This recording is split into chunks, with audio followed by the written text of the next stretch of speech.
การเฮ็ดความดีบ่จำเป็นต้องโอ้อวดหรือรอท่าการยอมรับคุณค่าของการเฮ็ดความดีนั้น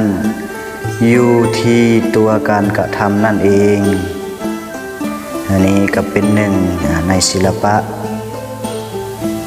ที่หอพิพิธภัณฑ์ศิลปะลาวก็มีทั้งพระพุทธรูปเทวรูปและก็สัตว์ในป่าหิมพานต์แล้วก็มีทั้งลายพญานาคแล้วก็เป็นรูปต่างๆเนาะที่เพิ่นได้แกะสลักเบิ่งแล้วก็มีความปราณีต